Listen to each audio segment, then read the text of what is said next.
नमस्कार, आप देख रहे हैं आपका हरकारा और मैं आपके साथ नवीन हूँ।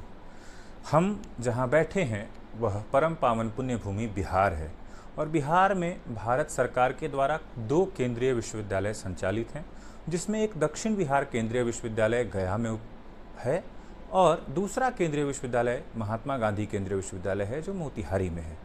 महात्मा गांधी केंद्रीय विश्वविद्यालय मोतिहारी में कल शाम को इस विश्वविद्यालय में नए कुलपति ने कार्यभार ग्रहण किया है। आप प्रोफेसर आनंद प्रकाश हैं और आप इस विश्वविद्यालय के नए कुलपति हैं जो कार्यवाहक के रूप में हमारे सामने हैं। आपका बहुत बहुत स्वागत है सर।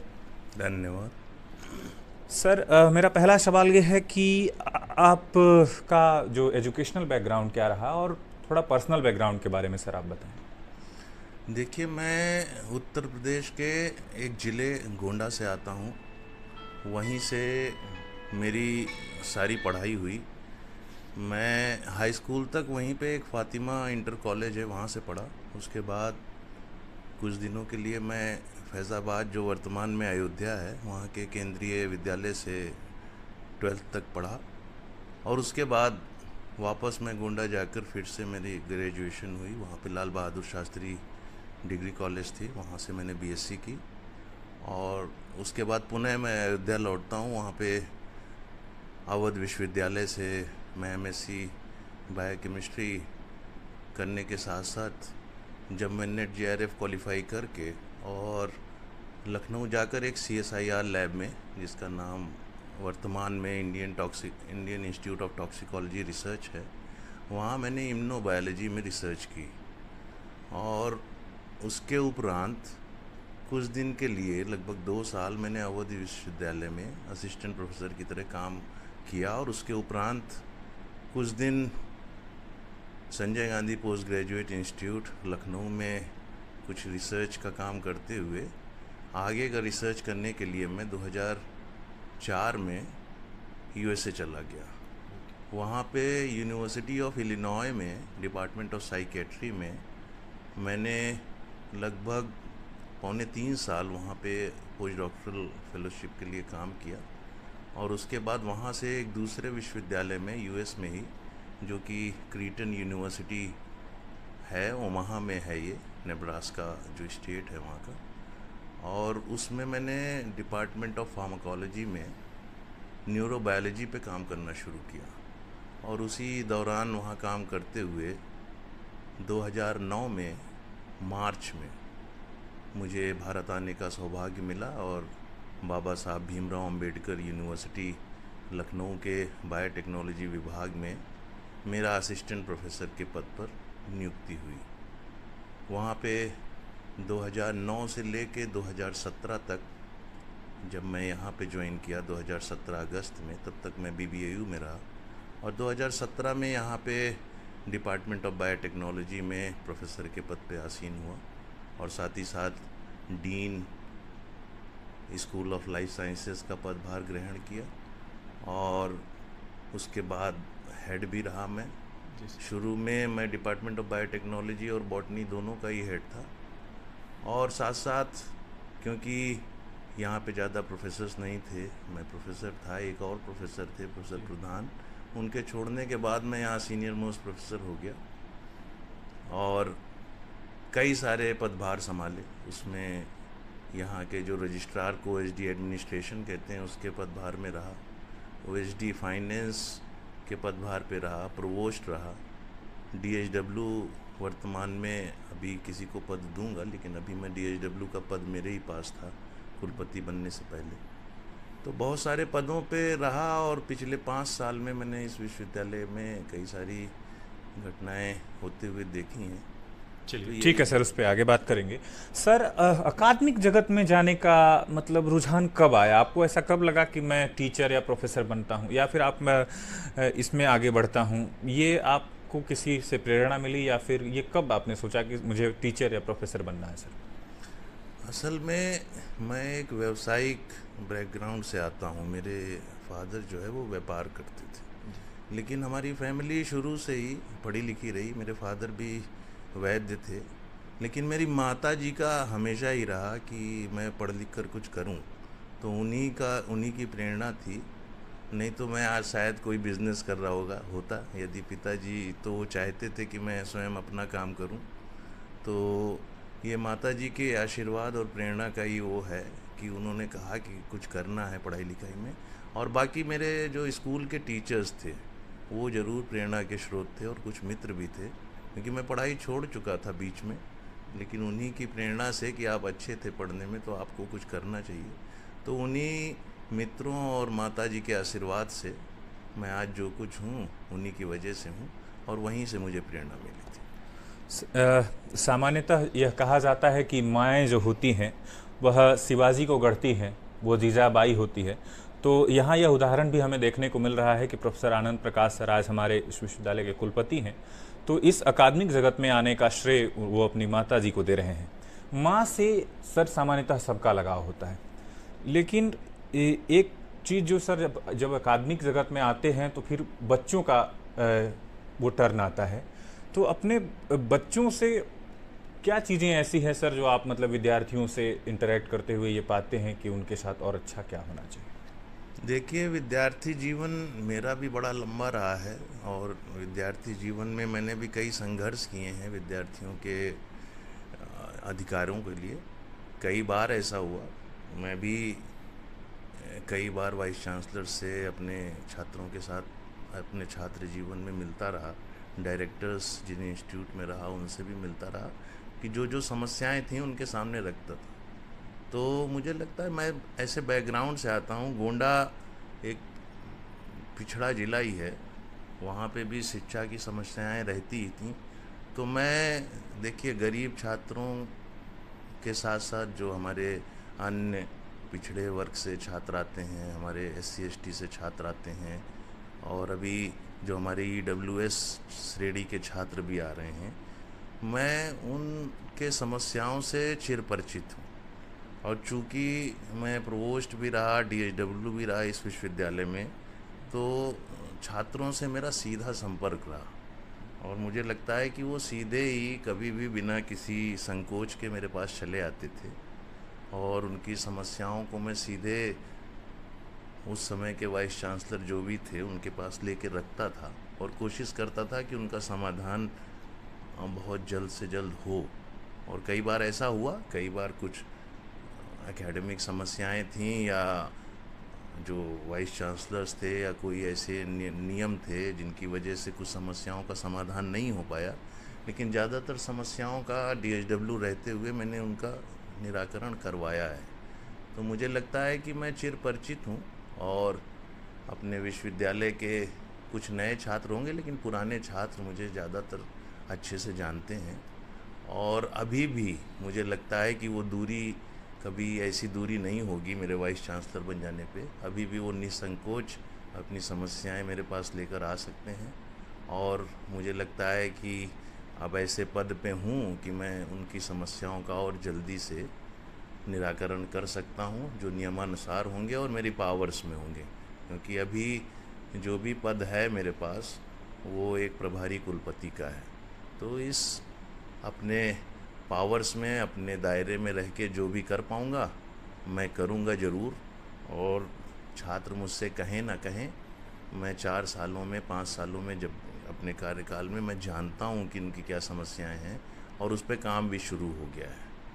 तो उसके लिए मैं सभी अपने MGCUB के छात्रों को आश्वस्त करना चाहता हूँ कि कार्य शुरू हो गया है, और अब ये विश्वविद्यालय उन्हीं के लिए कार्य करेगा। सर सामान्यतः देखा जाता है, जैसे आपने बात की अन्य पिछड़ा वर्ग की, SC ST की, या फिर उनकी जो इकोनॉमिक वीकर सेक्शन के लोग हैं सर, वो सुविधा संपन्न होते नहीं हैं, सामान्यतः सुविधा संपन्न नहीं होते हैं, और वो किसी तरह से सरवाइव करने की स्थिति में होते हैं। और केंद्रीय विश्वविद्यालयों में उनका एक अलग प्रकार का रुझान होता है, वो वहाँ सोचते हैं कि हम वहाँ सस्ती शिक्षा की ओर अग्रसर होंगे, हमें बेहतर संसाधन मिलेगा, और देश भर के जो अलग अलग हिस्से से जो उद्भट विद्वान शिक्षक हैं वो हमें पढ़ाने आएंगे। तो सर सस्ती शिक्षा और जो शुल्क को लेकर के स्थितियाँ हैं, तो सर शुल्क की विसंगतियों को पर हम लोग सर आगे क्या करने वाले हैं? देखिए, ये सारे जो पॉलिसी मैटर्स हैं और ये सारे गवर्न होते हैं हमारे जो अलग अलग बॉडीज़ हैं विश्वविद्यालय में, तो इसके लिए कमेटीज़, सबसे पहले कुछ कमेटीज़ बनती हैं जो फ़ीस का निर्धारण करती हैं।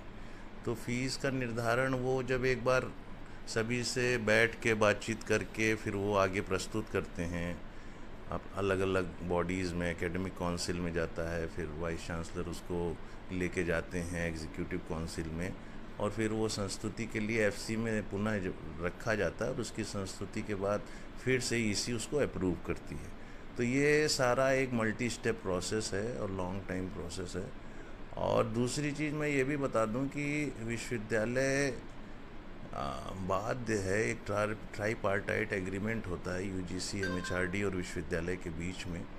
तो उसमें हम लोगों को एक नया जो रुझान है इस समय, एक नया ट्रेंड चला है आत्मनिर्भर भारत का, गवर्नमेंट का, कि आत्मनिर्भर विश्वविद्यालय रहेंगे। और धीरे धीरे गवर्नमेंट जो है, जो फंडिंग्स हैं उसमें बहुत ज़्यादा रिडक्शन कर रही हैं। लेकिन फ़िलहाल मुझे लगता है कि हमारा ये एक नया विश्वविद्यालय है भी, और हम पे ये बहुत ज़्यादा लागू नहीं हो रहा है।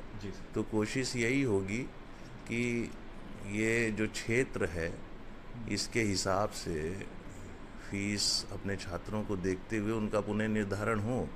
लेकिन मुझे लगता है कि जब भी कोई नए वाइस चांसलर फुल पावर में आएंगे तो उनके सामने ये बातें रखी जाएंगी, तो वो कुछ कर पाएंगे इसमें।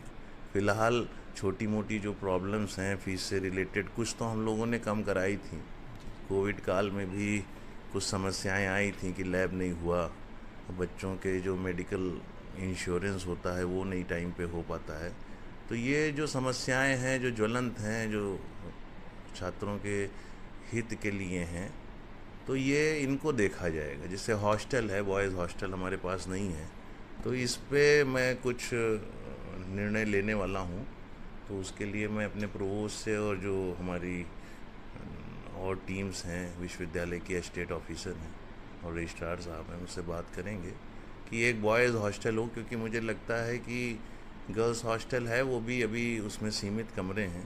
तो एक बड़ा गर्ल्स हॉस्टल और एक बड़ा बॉयज़ हॉस्टल हम लोगों को लेना है, ताकि जो बाहर से भी छात्र आएँ या दूर दराज इलाके से बिहार से ही आएँ तो उनको बहुत ही सस्ते रेट पे उनको रहने की सुविधा हो पाए, अच्छे और हेल्दी खाने की सुविधा हो पाए, और एक सुरक्षित वातावरण में, अच्छे वातावरण में वो रह पाएँ। और कैंपस में भी और कैंपस के बाहर जब हॉस्टल में जाएं तो उनके पढ़ने और रिसर्च करने की जो माहौल है वो मिलता रहे, बराबर मिले। तो इसकी कोशिश जारी रहेगी। सर, महात्मा गांधी केंद्रीय विश्वविद्यालय चूँकि मोतिहारी में अवस्थित है, तो मोतिहारी के लोग या आसपास बिहार के लोग सर इससे कैसे कनेक्ट करें, या फिर कैसे खुद को यहाँ अपने आप में बेहतर स्थान पर देखें, या देखें कि यहाँ हमारे बच्चे सुरक्षित हैं, उनको अच्छी शिक्षा मिलेगी, अच्छा संसाधन मिलेगा, उसको लेकर सर अभिभावकों को आप क्या संदेश देना चाहेंगे? देखिए, इसके लिए दो चीज़ें हैं। एक तो हम लोग सोच रहे हैं कि जो हमारे पुराने छात्र हैं, एक एलुमनाई एसोसिएशन हमारी स्ट्रांग होनी चाहिए।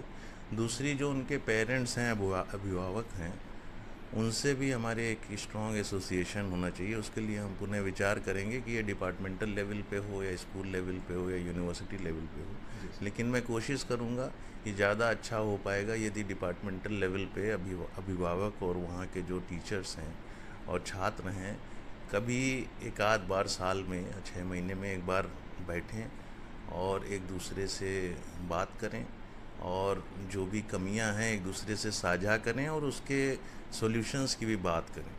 तो ये भी मुझे लगता है कि मैं सभी हेड ऑफ डिपार्टमेंट्स को एक वो दूंगा कि हर हफ्ते एक ऐसी बुक बना लें, लॉग बुक, जिसमें जब भी समय हो बच्चों से उनकी समस्याएं लिखवाएं और आगे उसका क्या निदान किया उन्होंने नेक्स्ट मीटिंग में, उस पर भी मिनट्स के फॉर्म में लाएं। तो ये एक हमारी गुड प्रैक्टिस में भी आएगा, और हम लोग कुछ उन समस्याओं को मैं हर हफ्ते मंगाऊंगा, देखूंगा कि छात्रों की स्पेशली क्या समस्याएं हैं जो तुरंत सॉल्व हो सकती हैं, और जो नहीं सॉल्व होने लायक होंगी उनको हम अपने उसमें रखेंगे, और जो भी नियम कानून उसमें बाधा लाएंगे उसको हम दूर करके उन समस्याओं का भी निराकरण करेंगे। सर, विश्वविद्यालय में पढ़ रहे छात्रों और जो रिसर्च स्कॉलर्स हैं, उनकी पहुंच क्या आप तक हो पाएगी और उसका कोई आपने माध्यम तय किया है, या फिर वो किस आधार पर आपसे अपनी बात सीधे तौर पर अगर वो रखना चाहें, क्या ऐसी व्यवस्था बनेगी, और अगर ऐसी बन रही है तो फिर सर वो क्या है? देखिए, मैंने जो अभी स्वयं से निर्णय लिया है, अभी मैंने अपने ऑफिसर्स से बात नहीं की है, लेकिन मैं अपने सभी कैंपस डायरेक्टर्स से और डीन से और हेड से बात करूंगा, और या तो स्कूल लेवल पे या डिपार्टमेंटल लेवल पे मैं पर्सनली जाके वहाँ के शिक्षकों के साथ और उन विद्यार्थियों के साथ पर्सनली मिलूँगा, अलग अलग मिलूँगा, फर्स्ट सेमेस्टर, सेकंड सेमेस्टर और पीएचडी स्कॉलर्स के साथ। और मैंने पहले भी कहा कि प्राथमिकता जो है ज़्यादा रिसर्च पे रहेगी। हम इंस्टीट्यूट ऑफ हायर एजुकेशन हैं, अगर हमारी रिसर्च समृद्ध होगी और स्ट्रांग होगी तो हम हायर एजुकेशन में योगदान दे पाएंगे, क्योंकि बिना अच्छी रिसर्च के हायर एजुकेशन इंस्टीट्यूशन का कोई जो है महत्व नहीं है। तो रिसर्च पे पूरा जोर रहेगा, और जो दो इम्पॉर्टेंट स्टेक होल्डर्स हैं यूनिवर्सिटी के, छात्र हैं और यहाँ के अध्यापक हैं, दोनों को ही एम्पावर किया जाएगा, और प्रशासन सुविधाएं उनको प्रदान करे, फैसिलिटेट करे, ये देखूंगा मैं कि ये चीज़ें जो है ठीक से हो पाए। सर, एक प्रभारी कुलपति होने के नाते इस विश्वविद्यालय में आप कौन सी चुनौतियां ऐसी देखते हैं जिसके समाधान जो है वो अपने के लिए वो मुँह बाए सामने खड़ी है, और उसका समाधान आप प्रयास करेंगे कि वो जल्द हो? मुझे लगता है कि समस्याएं बहुत बड़ी नहीं हैं। समस्याएं, ये अभी छोटा विश्वविद्यालय है, बहुत ज़्यादा छात्र भी नहीं हैं, और मुझे लगता है कि यदि एक कार्य करने की क्षमता आदमी के अंदर होगी और वो निर्णय लेने की क्षमता होगी, तो वो जो समस्याएं हैं आप भी समझते हैं और यहाँ के छात्र भी समझते हैं, बहुत छोटी छोटी समस्याएं हैं। जैसे मिसाल के तौर पर मैं बताऊं कि साइंस के डिपार्टमेंट्स में हम लोग अभी कंज्यूमेबल्स नहीं दे पाते हैं, केमिकल्स नहीं दे पाते हैं, क्योंकि उसका कोई स्टैंडर्ड ऑपरेटिंग प्रोसीजर हमारे पास नहीं है। तो मैंने अपने IQAC कोऑर्डिनेटर से रिक्वेस्ट किया है और उस पर काम भी शुरू हो गया है कि जितने भी SOPs हैं अलग अलग चीज़ों को होने के लिए, वो छात्रों से जुड़ी हों या क्रय से संबंधित हों या एडमिनिस्ट्रेशन से संबंधित हों या रिज़ल्ट प्रकाशित करने से संबंधित हों या एग्ज़ामिनेशन से संबंधित हों, या स्टूडेंट आता है और उसको क्या क्या करना है विश्वविद्यालय में एडमिशन लेने के बाद, कहाँ जाना है, कहाँ पे उसके काम हो जाएंगे और किस प्रकार से उसकी समस्याएं हल हो पाएंगी, इन सब पे हम लोग लगभग 62 SOPs के लिए, हमारे जो IQAC के कोऑर्डिनेटर हैं उन्होंने मुझे एक लिस्ट भेजी है कि इन 62 तरह की SOPs हम बना सकते हैं विश्वविद्यालय को ठीक से चलाने के लिए, क्योंकि 5 साल बीत गए, अभी हमने इन SOPs पे ध्यान नहीं दिया था। तो विश्वविद्यालय में तो स्टैंडर्ड ऑपरेटिंग प्रोसीजर्स होने चाहिए, और मुझे लगता है ये एक बार बन जाएंगी। और चूँकि हमारे पास फंड्स की कोई कमी नहीं है, केवल एक तरीके से काम करने की कमी थी, तो वो तरीका ये स्टैंडर्ड ऑपरेटिंग प्रोसीजर्स से आएगा और निर्णय लेने की क्षमता से आएगा। और फिर छात्रों को जब इम्पोर्टेंट स्टेक होल्डर इस विश्वविद्यालय का समझा जाएगा, तो अपने आप ही जब उनकी प्रॉपर भागीदारी होगी, उनको सुना जाएगा, तो मुझे लगता है कि कोई ऐसी बड़ी समस्या नहीं है, और मुझे लगता है छोटी छोटी समस्याओं का समाधान आपको 10 दिनों के अंदर ही दिखना शुरू हो जाएगा। सर, क्या आने वाले समय में, जैसे आप बता रहे हैं कि विद्यार्थियों का सहभाग बढ़ेगा, तो क्या आने वाले समय में विद्यार्थियों के साथ संवाद, या फिर विद्यार्थियों को विभिन्न समितियों में, जिन समितियों में विद्यार्थी होना डिज़र्व करते हैं, क्या उन समितियों में विद्यार्थियों को शामिल करना, या फिर विद्यार्थियों के लिए ओपन हाउस जैसा इस विश्वविद्यालय की प्रथम परंपरा रही थी, वो भी ऐसी चीज़ें आगे देखने को सर आपके कार्यकाल में मिलेंगी? देखिए, अभी विश्वविद्यालय के पास अपना कोई बहुत बड़ा ऐसा ऑडिटोरियम या नहीं है। अभी हमारे पास एक बृहस्पति सभागार है, लेकिन उसकी भी अपनी क्षमताएं हैं, तो बहुत बड़ा ओपन हाउस करने के उसमें तो अभी नहीं है। लेकिन मैं info@vc करके जो है एक ईमेल अलग से बनवा रहा हूँ, जिसके माध्यम से सारे छात्र मुझसे लगातार जुड़े जुड़े रहेंगे और उनको जो उचित उसके लिए कार्रवाई होगी उसको भी सूचित की जाएगी कि कैसे जो उनकी समस्या है उस पर कार्रवाई हो रही है, उसको उनको तुरंत बताया भी जाएगा। और यदि ज़रूरत पड़ी तो उनके रिप्रेजेंटेटिव्स को या उन छात्रों को जिनकी समस्याएं हैं उनको सुलझाया जाएगा। तो अलग अलग यहाँ पे समितियाँ भी हैं, विश्वविद्यालय लेवल पे भी हैं, डिपार्टमेंटल लेवल पे भी मुझे लगता है कि कुछ ऐसी समितियाँ गठित कर दी जाएंगी। जैसे मैंने बताया कि हेड के अंडर हर हफ्ते एक बुकलेट में बच्चे लिख सकते हैं कि उनकी क्या समस्याएं हैं, तो मैं मंगवा के देख सकता हूँ। तो कुछ ना कुछ एक तरीका निकाला जाएगा। बाकी जो भी यूनिवर्सिटी के स्टैट्यूट्स हैं, ऑर्डिनेंसेस हैं, एक्ट्स हैं, और उनके आधार पर छात्रों की जो समितियों में जो उनके नामित होना है या उनकी जो भागीदारी होनी चाहिए वो ज़रूर होगी। तो उसके लिए मुझे अभी देखना पड़ेगा। जी सर, यह वीडियो हमारा वो लोग भी देखेंगे जो आने वाले समय में महात्मा गांधी केंद्रीय विश्वविद्यालय से जुड़ेंगे। चूँकि अभी सामने सर CUET की परीक्षा है, तो CUET की जो परीक्षार्थी या जो विद्यार्थी सर इस विश्वविद्यालय में पढ़ना चाहते हैं उनके लिए आपका एक संदेश। देखिए, विश्वविद्यालय CUET के ही माध्यम से सारी परीक्षाएं अपनी कराएगा और मुझे लगता है कि इससे विश्वविद्यालय का दायरा भी बढ़ता है और जो एक सेंट्रल यूनिवर्सिटी के ऑब्जेक्टिव्स हैं, एम्स हैं कि उसमें ऑल ओवर इंडिया से, इवन इंटरनेशनल लेवल से छात्र आएँ और पढ़ें। लेकिन उसके लिए मैंने बताया कि अभी बहुत होमवर्क करने की ज़रूरत है। अभी हमारे पास हॉस्टल्स नहीं हैं, हमारे पास सीमित संसाधन हैं, हम अपने प्रांगण में नहीं जा पाए हैं, अभी ज़मीन का अधिग्रहण चल ही रहा है। और जहाँ तक इसका सवाल है, हमें अगर आगे बढ़ना है, इस विश्वविद्यालय को आगे ले जाना है, तो मेरी प्राथमिकता में अभी इस विश्वविद्यालय का DPR भी है, क्योंकि वो कोई पॉलिसी मैटर नहीं है।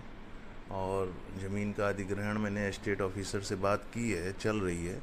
और जैसे ही DM साहब और उसके लेवल के ऊपर भी यदि हमें जाना पड़ेगा और ज़मीन का निर्धारण हो जाए, अधिग्रहण हो जाए और DPR बन जाए और विश्वविद्यालय अपने प्रांगण में चलने लगे, तो मुझे लगता है कि बहुत सारी समस्याएं इसी से दूर हो जाएंगी।